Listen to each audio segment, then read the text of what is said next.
in these programs at the way things are, as described by science. We've been hearing, too, the views of people who believe in God and of those who don't. A major question for religion is this: are its beliefs all daydreams? Are they comforting fantasies created by the mind? We live in a perplexing universe, and one way to make sense of it would be to say that it was made by God, and that it was made with a purpose to evolve people. But God could be a fictional character, a fantasy, not a fact. The human mind is a remarkable phenomenon, capable at the very least of inventing gods, heavens and hells. But do these ideas reflect or contain some deeper truths? We certainly can't perform the sort of experiment a scientist might use. Neither telescope nor microscope will show us God, at least not directly. We will give some thought to this problem in this last program. And then there is another question we must raise. Men and women are the first creatures on Earth to be aware of the environment and its importance. Evolution has become aware of itself for the first time in its 3 billion-year history. This gives us a new power for changing the world. We can improve it or destroy it.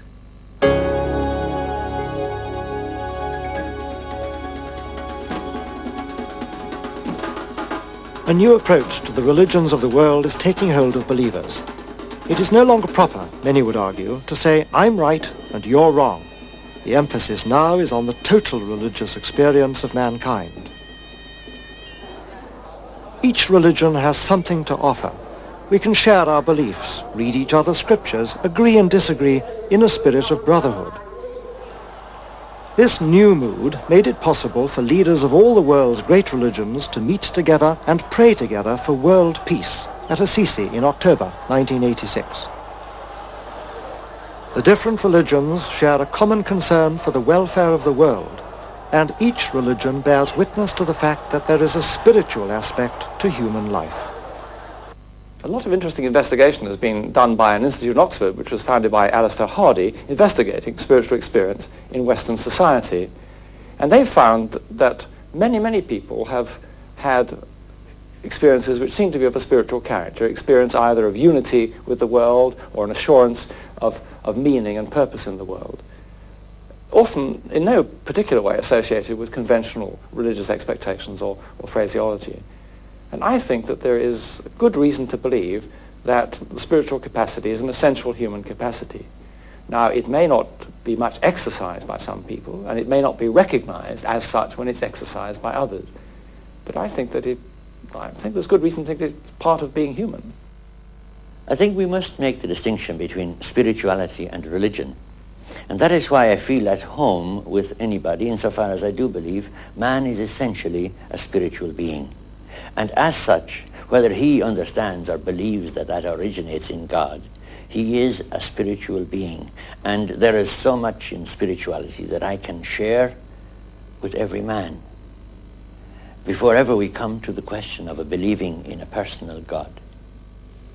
We become aware that today a lot of people would own up to having had spiritual experiences, some sense of transcendence, which has taken them out of their immediate circumstances. These wouldn't necessarily be classified as religious experiences because people don't necessarily feel that these are experiences of God. And I think that there is here an important question to be asked, and it's this question. Are spiritual experiences necessarily any good if they do not lead us to engage with the world around us? That, to me, is what the mark of a religious experience is. A religious experience is never just some kind of private sensation of pleasure or joy.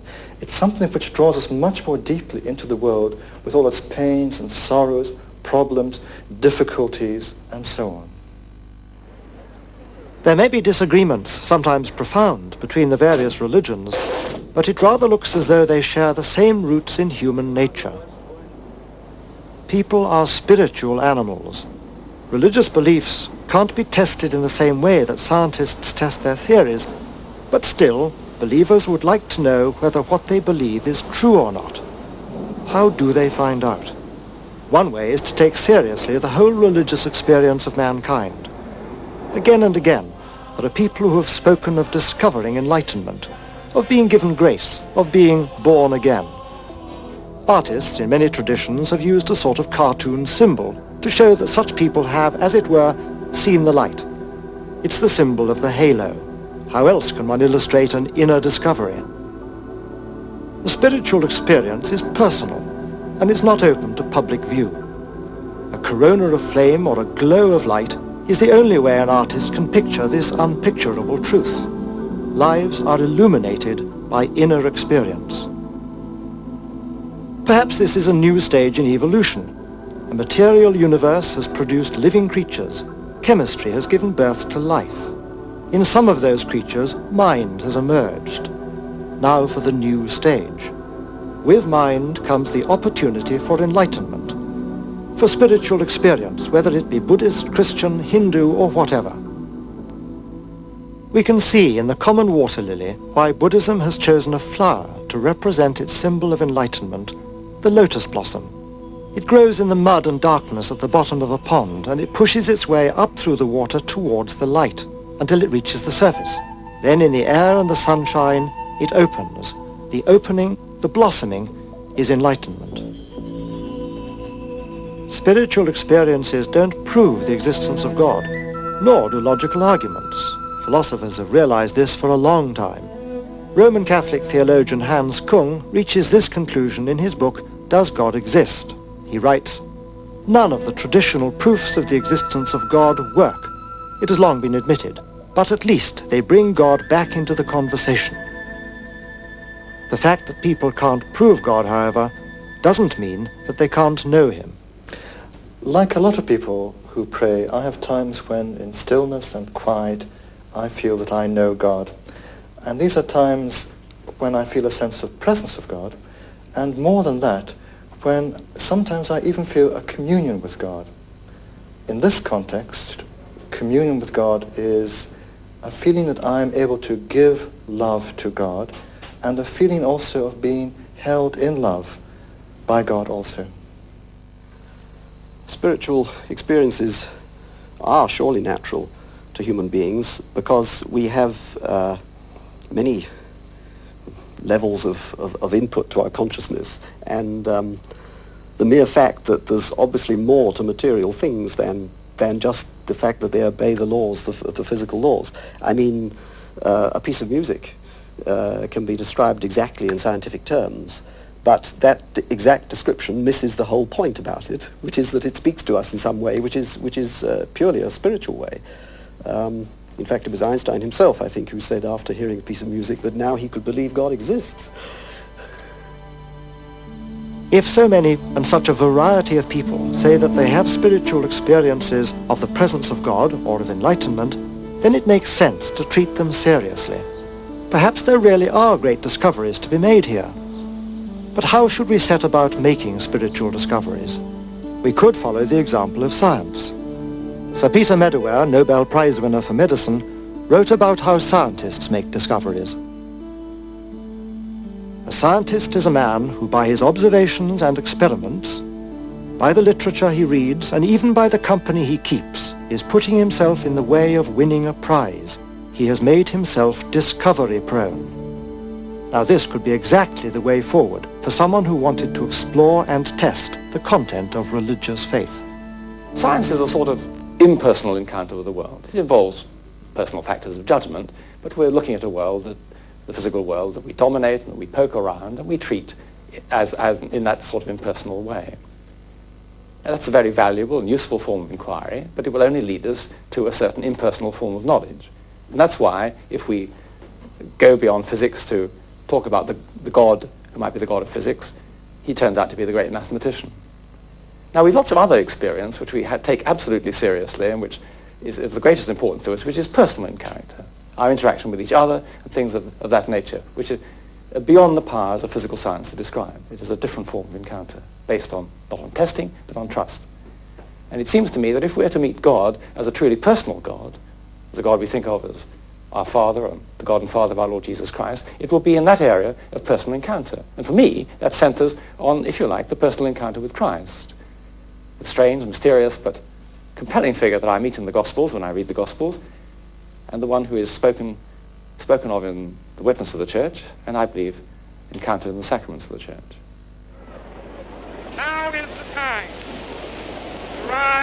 the dark and desolate valley of segregation to the sunlit path of racial justice. Now is the time. Martin Luther King, that tireless worker for racial justice in the USA, wrote about his inner experiences not long before he was assassinated. Now is the time. Late one night, he couldn't sleep. Abusive telephone calls had reduced him to despair. He went down to the kitchen to make a cup of coffee. He prayed at the kitchen table, "I'm here taking a stand for what I believe is right, but now I'm afraid." At that moment, he records, I experienced the divine as I had never before experienced him. It seemed as though I could hear the quiet assurance of an inner voice saying, "Stand up for righteousness, stand up for truth. God will be at your side forever." Almost at once, my fears began to pass from me. My uncertainty disappeared. God had given me inner calm. Sometimes this inner spiritual experience, which brings conviction, is spoken of as the Holy Spirit. We've looked in these programs at a number of ways people have attempted to picture God, the unpicturable. Now we must add one more symbol or image to the list: the wind.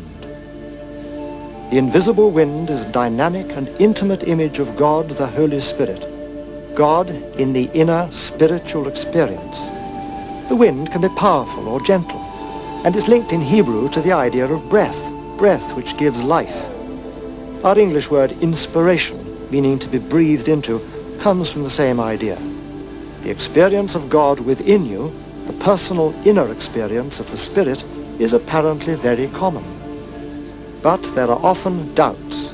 Some would go so far as to claim that doubt is an important part of faith. Certainly nothing to be ashamed of or feel depressed about.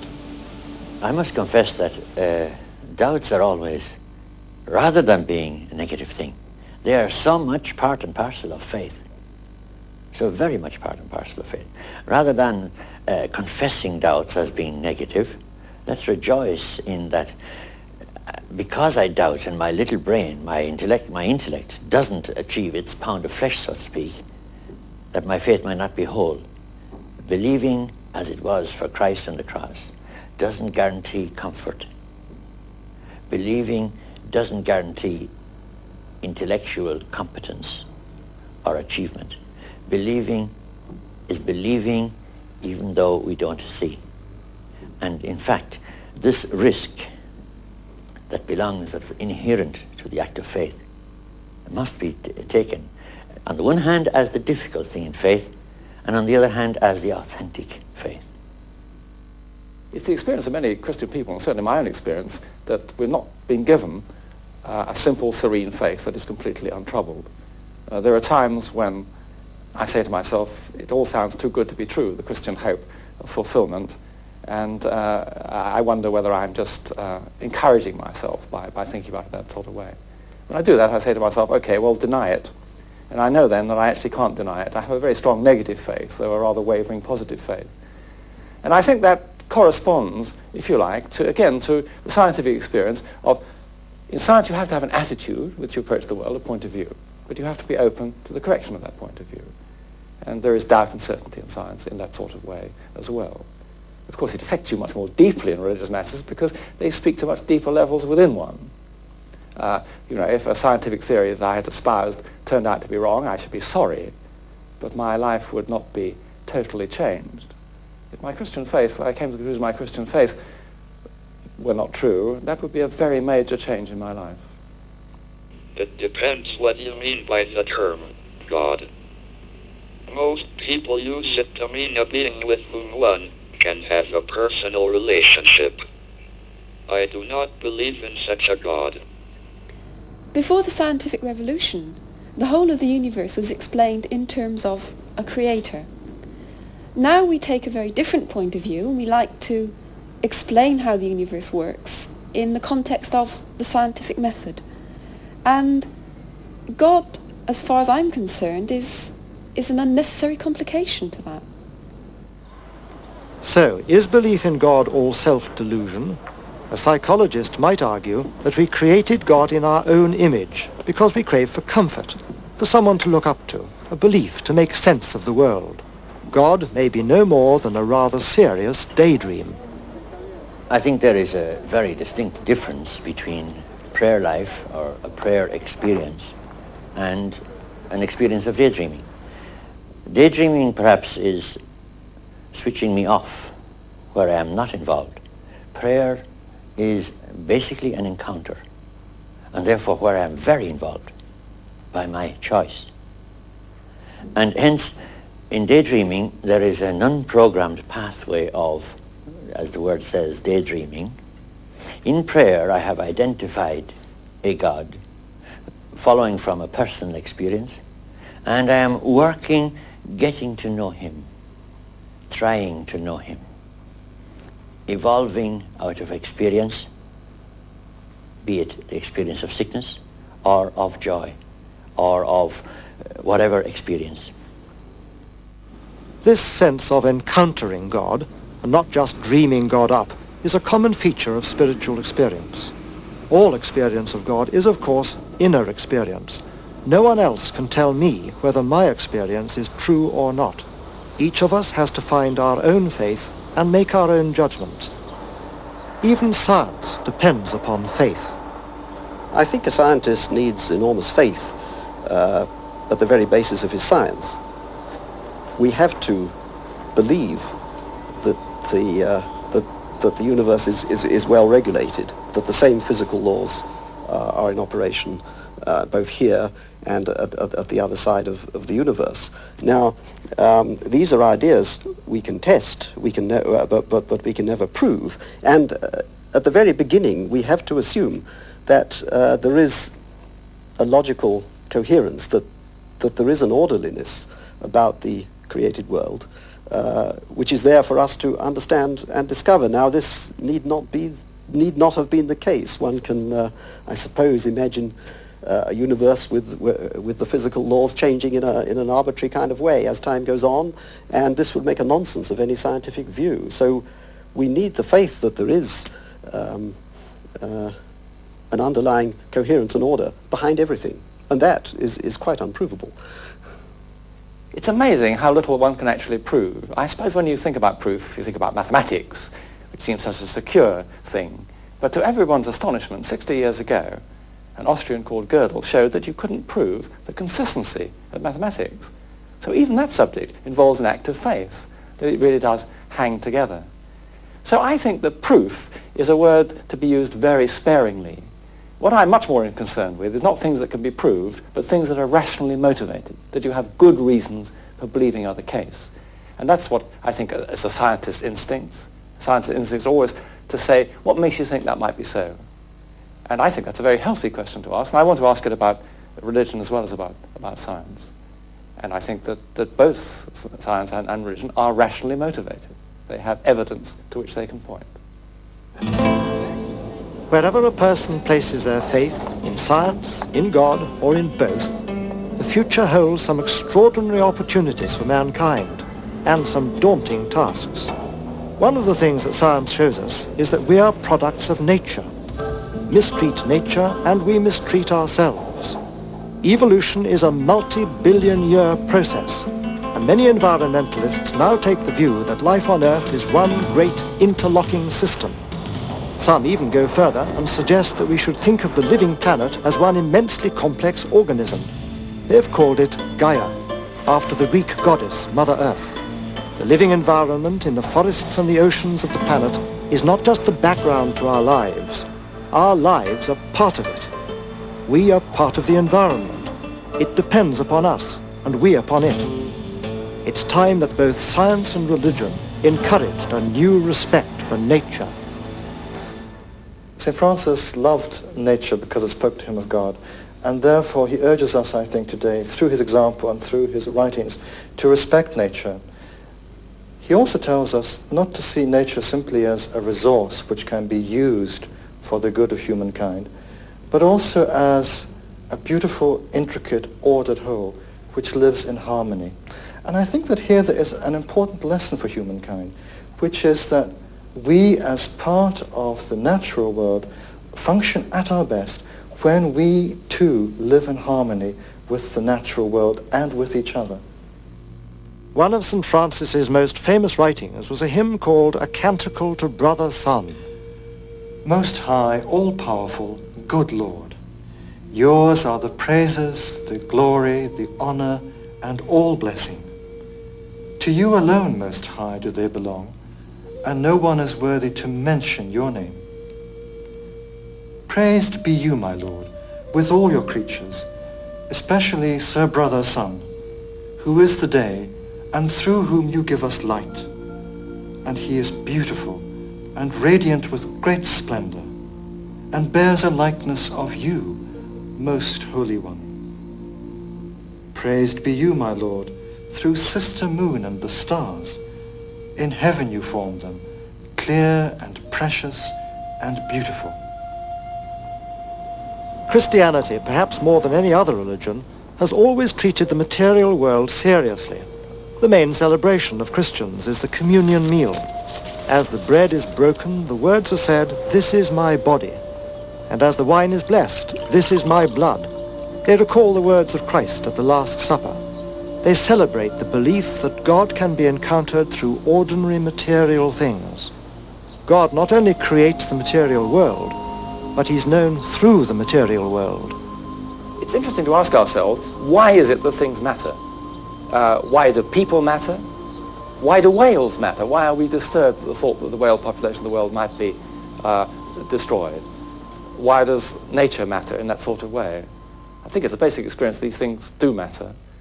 And I believe that the explanation for why they matter is that they are creatures, we and the whales and the whole of our environment, is a creation of a God who is working out his purposes in there and who has basically made it good. And that the respect that we owe to the world is due to the fact that it is God's creation. It is part of our respect for God to respect the things that he has willed to be. Will people on this planet learn to coexist with nature instead of just conquering it? Past history isn't much to go on. Mankind has carelessly and thoughtlessly laid waste to the earth. Will we ever grow up? One of the very first Christian theologians can give us hope. Irenaeus was Bishop of Lyon in the 2nd century. His view of human nature wasn't exactly orthodox in his day, but now perhaps, 1800 years later, we can see some sense in it. The orthodox view at the time was that God had created a perfect world. Adam and Eve were perfect people made in God's image. They spoilt the world by their disobedience in the Garden of Eden, and they fell from grace. Irenaeus took a different view. Adam and Eve were not perfect. They represented the infancy of the human race. The fall in the Garden of Eden was merely a childhood lapse. Irenaeus wrote, "It was possible for God himself to have made man perfect from the first, but man could not receive this perfection, being as yet an infant." Irenaeus believed that men and women are made in the image of God, but they're not yet God-like. Man's final perfection will come about by the working of the Holy Spirit within him. Irenaeus makes us look forward with hope to what we might become. Many religions teach that there is a proper way to be human, that there really is a true path to be followed. We're only just beginning to learn how.